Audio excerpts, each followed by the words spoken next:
नाज़रीन, मुल्क भर के अंदर पीडीएम ने एक जलसे जुलूस का माहौल बना दिया है। ऐसा लगता है जैसे हुकूमत के खिलाफ बहुत बड़ी एक तहरीक बनने जा रही है। इस हवाले से पीटीआई शायद स्ट्रीट पावर से लेकर मेजर जो कायद हैं इमरान खान साहब, शायद वो भी खौफजदा हैं या नहीं, उनको कोई टेंशन है या नहीं, उनके लिए ये फिक्र की बात है या नहीं। आज का टेबल टॉक इसी हवाले से है। हमारी आज की जो मेहमान शख्सियत हैं, ख़वातीन के हवाले से वो किसी तारीफ़ की मोहताज नहीं हैं। ख़वातीन की सियासत के अंदर कसूर में देखा जाए तो एक बहुत बड़ा नाम है। मोहतरमा पलवशा तनवीर साहिबा सदर हैं पाकिस्तान तहरीक इंसाफ सिटी कॉरपोरेशन कसूर की। आज का टेबल टॉक उनके साथ है। मोहतरमा, सबसे पहले तो ये बताएं कि आपका कसूर में पीटीआई के किस ग्रुप से ताल्लुक है? Sir, as a political worker और वुमेन विंग की प्रेसिडेंट होने के हवाले से तो कोई ग्रुपिंग नहीं है, क्योंकि हम नहीं।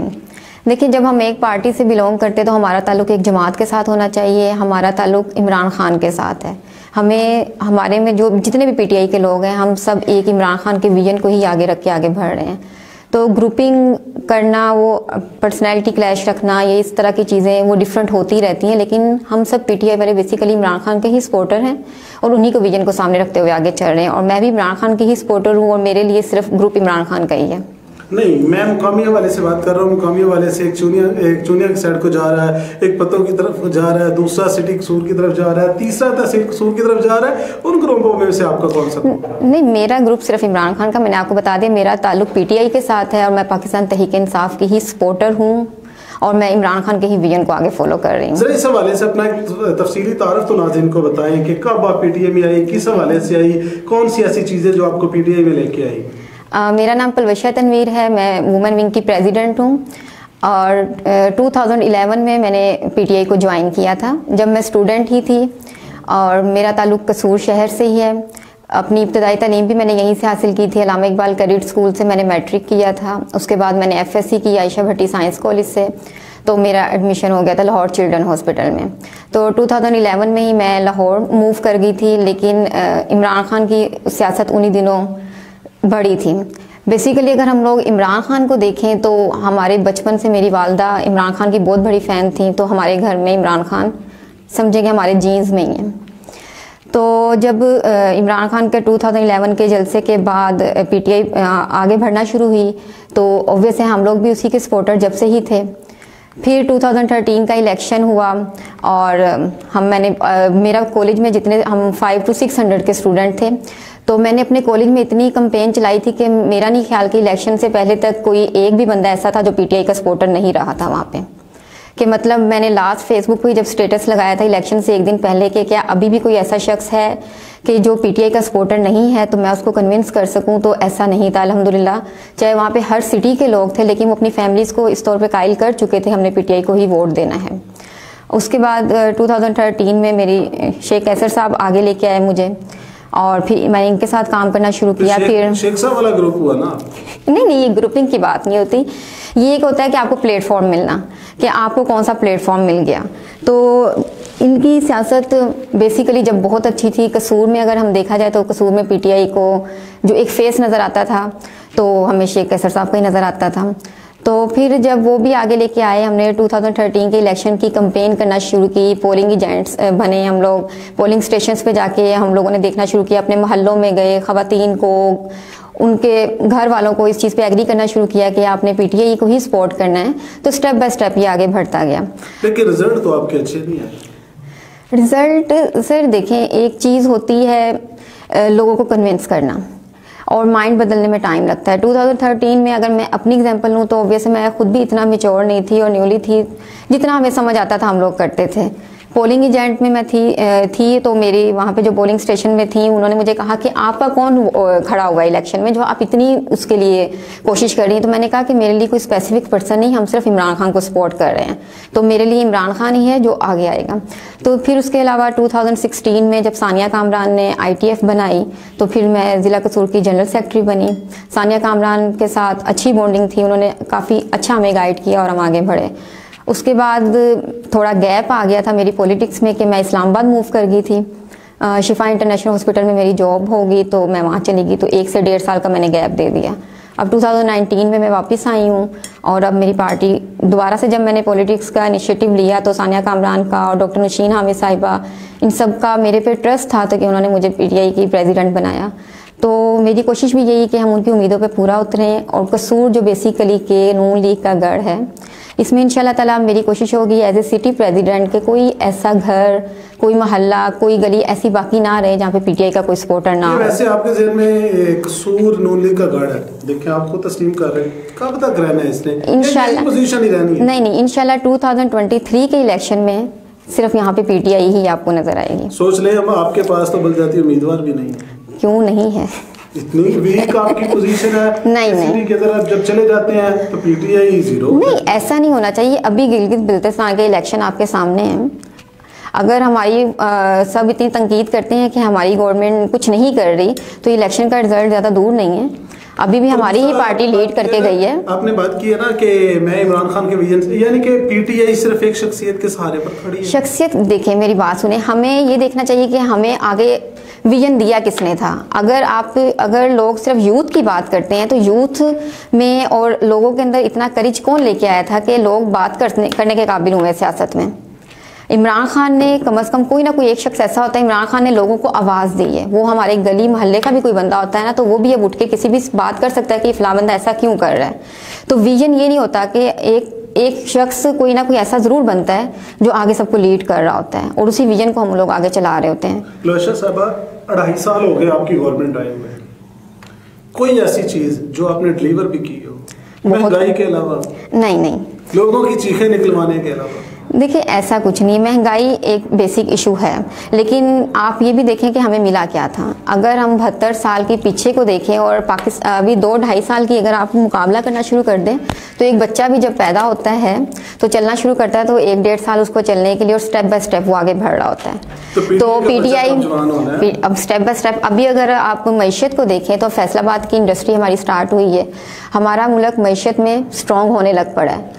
अगर पीटीआई गवर्नमेंट पे आते ही इतने कर्जों का बोझ ना आता, उन्होंने इतनी किस्तें ना देनी होती, तो हो सकता है कि हालात और तरह के होते। लेकिन पुरानी के हवाले से वजाहत कीजिए, वो क्या?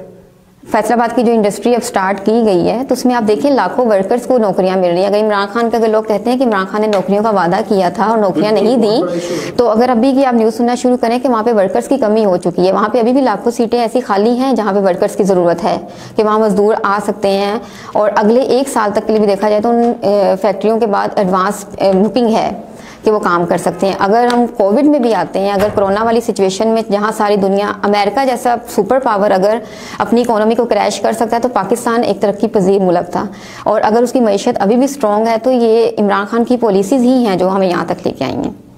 कसूर के अंदर सानिया साहब, ये क्लोशा साहब, एक मसला बनता है सबसे ज़्यादा।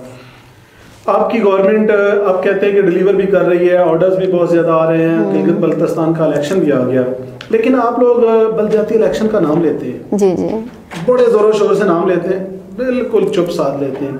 कौन सा ऐसा डर है? क्या आपको खौफ है कि वो हम जीत नहीं सकेंगे, इसलिए उसको डिले करते जाओ? देखिए, अगर हमें इलेक्शन हारने का डर होता तो फिर हम लोग गिलगित के इलेक्शन के लिए इतने होपफुल ना होते। एक वही सिचुएशन है। अगर बल्दियाती इलेक्शन भी डिले इसी वजह से होते कि एक तो यूनियन काउंसिल की जो डिवीजन वगैरह चेंज हुई हैं हर सिटी की। पहले हमारी 11 यूनियन काउंसिल थी, अब वो उन्होंने 25 में डिवाइड कर दी है। कुछ सिस्टम चेंज कर रहे थे हम लोग इलेक्शन कमीशन की तरफ से, और इस सारी की चीज़ों को हम लोग पैटर्न को चेंज करना चाह रहे थे। पुराने निज़ाम को ख़त्म करके एक नया निज़ाम लाना चाह रहे थे। कुछ डिले तो इस वजह से आया। इंशाल्लाह आने वाले दिनों में बल्दियाती इलेक्शन का आप शोर सुनेंगे भी और हमें जीतते हुए भी देखेंगे। आपने बहुत बड़ा दावा कर दिया, आपने नून लीग के गढ़ से जीतना है। जी, इंशाल्लाह ताला। तो कौन उम्मीदवार होगा आपके पास तहसील में? कोई ऐसा नाम बताएं जिस पर नाम लेते ही बस ऐसा जरूर लगे कि ये जी बंदा विन कर सकता। भाई, हमारी कोशिश ये होगी हमारे पीटीआई की तरफ से जो भी बंदा, जो भी हमारी पार्टी उसको जिस बंदे को भी सिलेक्ट करेगी, वो तो ठीक है, पार्टी सिलेक्ट करती है, लेकिन आप लोगों ने इसका नाम तो भेजना है। आपके माइंड में कोई होगा ना ऐसा कैंडिडेट? नहीं, वो ऑब्वियस होंगे, लेकिन हमारी पार्टी जिसको चांस देगी हम उसी के सपोर्टर होंगे, हम उसको विन भी करवाएंगे। मैं ज्यादा दूर की बात नहीं, तहसील कसूर की बात। तहसील कसूर में खानदान बहुत स्ट्रॉन्ग है, उन लोगों ने इस तरह से इसको मैनेज किया हुआ है कि वो इलेक्शन विन करना है। उस खानदान को आपने सब कुछ छोड़ दें, उस खानदान को आपने जो हराने के के लिए और उससे जीतने के लिए कोई ऐसा उम्मीदवार जो उसके साथ खड़ा भी हो सके? जी जी सर, देखें जब हम ग्रास रूट लेवल पे वर्क कर रहे होते हैं तो हमारी कोशिश ये होती है कि जो भी फिर कैंडिडेट होगा, जो भी हमारी अगेंस्ट पार्टी का होगा, तो हमने इतनी एफर्ट ज़रूर करनी है कि हम इलेक्शन विन करें। हम हारने के लिए तो नहीं इलेक्शन में आएंगे ना। तो हमारी पार्टी जिसको भी मुंतखब करेगी, जिस पे भी पार्टी का ट्रस्ट होगा, जिसका नेम भी नॉमिनेट होगा, तो हम उसकी सपोर्ट में खड़े हैं और हम उसके लिए वर्क भी करेंगे। और इंशाल्लाह आप देखेंगे कि इलेक्शन का रिजल्ट वही होगा जो हमें गिलगित बिल्तिस्तान में भी नजर आया है। यानी आप 9 सीटें जीतेंगी और बकाया हार जाएंगी? नहीं ये तो फिर सिचुएशन पे डिपेंड करता है ना कि किस किस किस्म के हालात आ रहे होते हैं और कौन किस तरह से जा रहा होता है। आने वाले दिनों में कसूर के अंदर कोई ऐसी खातून या आप खुद है कैंडिडेट के जो बलदियाती इलेक्शन में बराह रास्त इलेक्शन लड़के आना आएगी? अगर मेरी पार्टी मुझे चांस देगी और अगर मुझे इस काबिल समझेंगी कि मैं उनकी उम्मीदों पे पूरा उतर सकती हूँ तो मैं इंशाअल्लाह जरूर करूँगी। अपने आप को खुद बनाना होता है इंसान ने। हम ये देखना चाहते हैं हमारे में इतने गट्स हैं कि हम लोगों को कन्विंस कर सकते हैं, तो होपफुली हम ऐसा करेंगे। अच्छा, अपोजिशन आपके खिलाफ, आपकी जमात के खिलाफ, आपकी गवर्नमेंट के खिलाफ जगह जगह शहर इलेक्शन के हवाले से या धांधली के हवाले से, हुकूमत को गिराने के हवाले से पीडीएम के नाम से जलसे जुलूस कर रही है, तो क्या देखती हैं आप कि हिल जाएंगे आप? नहीं, अभी तक नहीं हिले तो आगे हमने क्या हिलना। अब तो माशाल्लाह से हम कारकुनों की पकड़ दकड़ कर रहे हैं। नहीं देखें, नहीं हमें जलसों से फर्क नहीं पड़ता। जलसों अभी गिलगित बिल्तिस्तान में रहे हैं, उन्होंने वहाँ पे क्या कर लिया, क्या सीटें जीत ली हैं, हमें इस चीज़ से फ़र्क नहीं पड़ता। देखिए हम किसी बंदे के खिलाफ नहीं लड़ रहे, हम सिर्फ अपने मुल्क के लिए एफर्ट करना चाहिए कि हमारे लिए बेहतर क्या है। हमारे यहाँ किसी से पर्सनैलिटी क्लैश तो नहीं है और ना ही किसी पर्सनैलिटी के साथ लड़ाई है कि हमारी बिलावल भुट्टो के साथ बेसिकली लड़ाई चल रही है या हमारा मरियम नवाज के साथ कोई इशू चल रहा है या हमें नवाज शरीफ।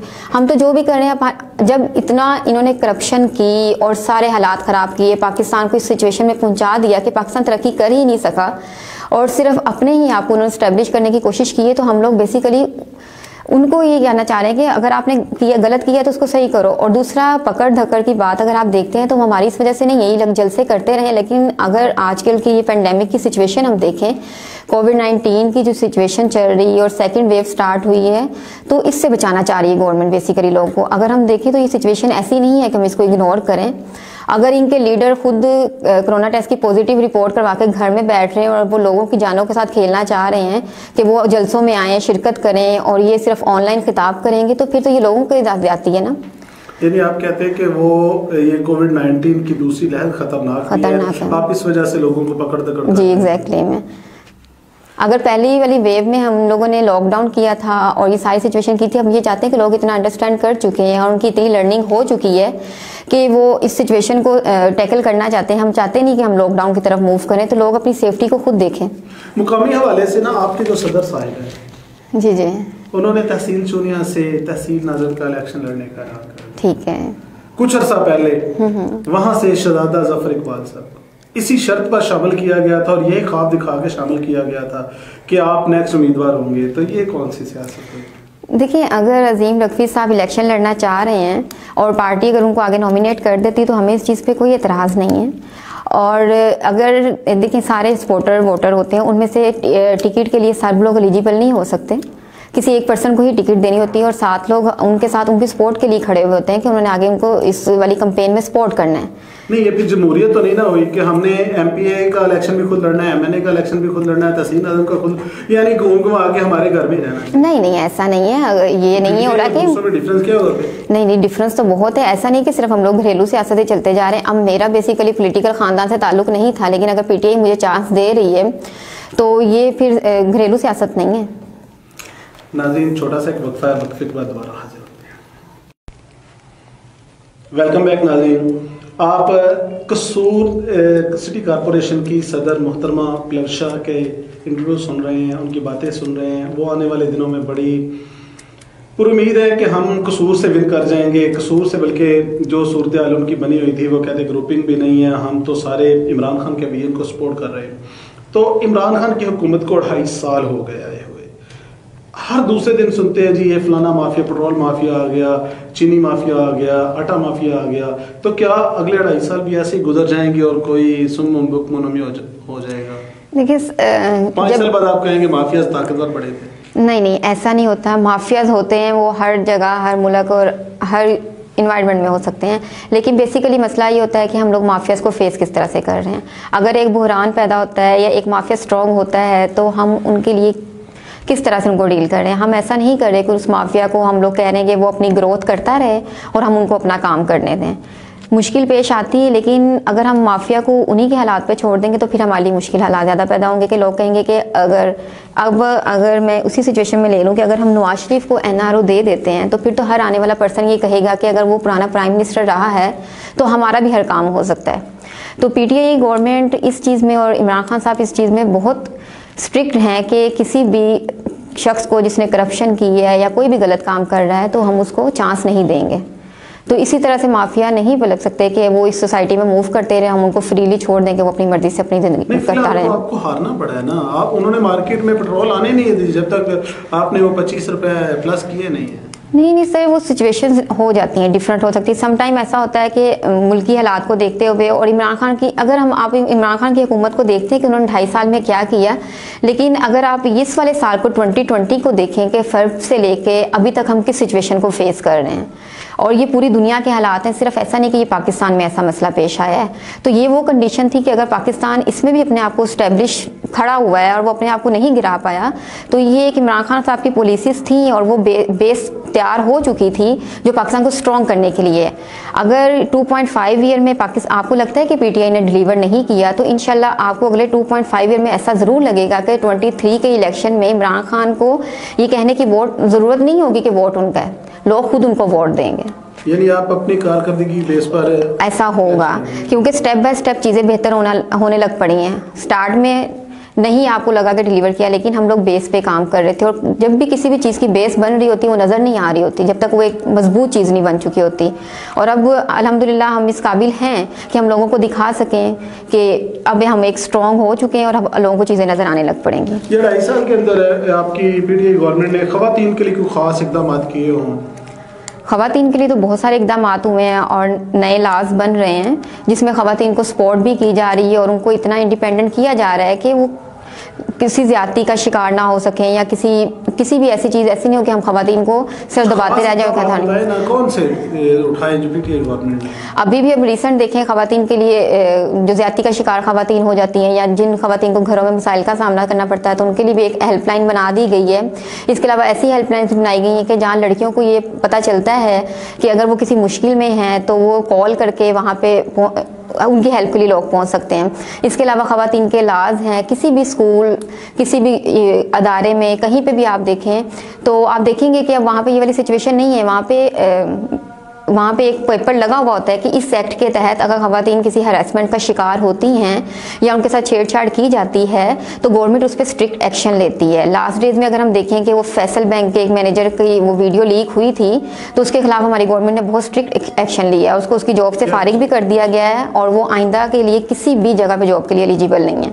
डिस्क्वालीफाई कर दिया जी, एग्जैक्टली में वो कभी भी किसी भी जॉब के लिए एलिजिबल नहीं होगा। अच्छा, PTI और दूसरी जो पहली गुज़िश्ता हुकूमतों में फ़र्क क्या है? बहुत फ़र्क है। सबसे पहले बताया ना, सबसे मेन डिफरेंस तो सबसे मेन डिफरेंस ये है कि हमें बात करनी आती है और कोई दूसरा बंदा हमें ये नहीं बता सकता किसी दूसरी पार्टी का कि उनकी पार्टी का विजन क्या है। सबसे पहली बात तो विजन की है। सबसे पहले बातें करते हैं, आपको लीडर होके कर रहे हैं, वो कारकुन 2-2 घंटे चुप ही नहीं होते। ठीक है, सबसे पहले तो हमें ये पता है ना कि हमारी पार्टी का एक विजन है। हमारे खान साहब ने हमें एक विजन दिया था कि हमने रियासत मदीना और का तसव्वुर दिया था और हम इंशाअल्लाह ताला पाकिस्तान को इस जगह पे लेके जा रहे हैं कि वाकई लगे कि ये रियासत मदीना ही है। वहाँ पे हर शख्स के लिए इंसाफ है, हर शख्स की आवाज़ सुनी जाती है, हर शख्स अपनी बात कहने का हक भी रखता है, मीडिया आज़ाद है, हर बंदा आज़ाद है। कोई ये नहीं कह सकता कि हमारी हुकूमत ने आके रोक दिया किसी को। मीडिया को तो आपने भूखे मरने पर लगा दिया। नहीं, देखिए मेरी बात सुने, अब वो अगर वो बात मैं ऑन रिकॉर्ड नहीं कर सकती है। आप करें, बिल्कुल करें, आपको पूरी इजाजत है, आप बात करें। नहीं देखिए, अगर नहीं मीडिया फ्रेंडली, हम टोटल आप दुश्मन बने हुए हैं मीडिया के। नहीं, मीडिया की दुश्मनी की बात नहीं होती। अगर देखिए ना, हर जगह हर तरह के लोग होते हैं। अब मैं अगर बात कर ही देती हूँ, हर दफ़ा अच्छे और बुरे लोग हर जगह होते हैं। वो चाहे मीडिया में भी हो सकते हैं, वो हम में भी हो सकते हैं, कहीं में भी हो सकते हैं। लेकिन अगर हम ये देखें कि सिर्फ हमारी तशहीर रुक गई कि हमने इश्तिहार देने बंद कर दिए, या इमरान खान अपनी तस्वीरें नहीं चलाता, या उस्मान गुजार अपनी तस्वीरें नहीं चलवा रहा मीडिया से, और मीडिया को लगता है कि उनका नुकसान हो रहा है, तो फिर इसको हम नहीं कुछ कर सकते। हम ये नहीं कहते, हम मीडिया वाले ये कहते हैं कि आप जो ब्रीफ करें ना, उसका एक तरीकाकार होना चाहिए। ये नहीं है कि आपने अपने अपने नॉमिनेशन कर लिए कि ये चैनल्स हमारे हैं, ये हमारे नहीं, ऐसा बिल्कुल भी नहीं है। हमारा मीडिया की तरफ मुकम्मल आज़ादी है। वो चाहे कोई भी चैनल है, वो इमरान खान पे खड़े होकर तनकीद कर भी सकता है, और इमरान खान उस तनकीद का जवाब भी देते हैं। ऐसा नहीं होता कि इमरान खान मना कर देते हैं कि अगर ARY ने मेरे से बात की है तो जियो न्यूज़ नहीं कर सकता, ऐसा बिल्कुल भी नहीं। अब कुछ अरसे पहले आए से 3 साल 4 साल पीछे चले जाए, क्या सुहाने ख्वाब हुआ करते थे। सड़कें बन रही हैं, सड़कें तमीर हो रही हैं, रोलर चल रहे हैं, इधर से पत्थर आ रहा है, इधर से वो सीमेंट की जो कंपनीज धड़ाधड़ तमीर कर रही हैं। 2.5 साल हो गए, कोई एक सड़क, कोई ऐसी चीज़ आप लोग क्यों नहीं बना रहे? देखिए, मैं आपको बताती हूँ, हमारी गवर्नमेंट का मकसद ये नहीं था कि हमने सिर्फ नज़र आने वाली चीज़ें कि अब मेट्रो चल गई है या अब हमने ये वाला पुल बना दिया है। नहीं, मैं आपको बता रही हूँ, ये जो पुरानी हुकूमतें थी वो सिर्फ लेबलिंग के लिए, और ये सिर्फ कि हमारे इश्तिहार लग जाएं, हमारे बैनर लग जाएं कि हमने ये ट्रेन चला दी है, हमने ये वाली सड़क बना दी है, और सड़क के स्टार्ट में उनके बैनर्स भी लग जाएं और नाम की तख्तियाँ भी लग जाएं। और अगर डेवलपमेंटल का काम रुका तो फिर भी नहीं है। ऐसा नहीं कि हमारी गवर्नमेंट नहीं कर रही है, कसूर शहर में भी हो रहा है। अभी जमातपुरा की ये लोगों को कसूर में कहाँ हो रहा है? ये जमातपुरा की गलियां और बनी है। अभी अभी चांदनी चौक का आपने हाल देखा था, अभी उसको दोबारा से उसकी रेनोवेशन की गई है। शाह इनायत कॉलोनी में हुई है। इसके अलावा पानी की निकासी का जो निज़ाम ख़राब था, उसके लिए 70 के करीब शहर में पुलियाँ बनाई गई ताकि पानी जब बारिश होती है पानी ना जमा हो सके। तो डेवलपमेंटल का काम हो रहा है, ऐसा नहीं कि वो बिल्कुल रुक गया है। वो बहार तो नज़र नहीं ना आती, बाहर नजर मैंने आपसे कहा है कि इंशाल्लाह आने वाले दिनों में आप खुद देखेंगे कि हर जगह आपको PTI की बहारें नजर आएंगी।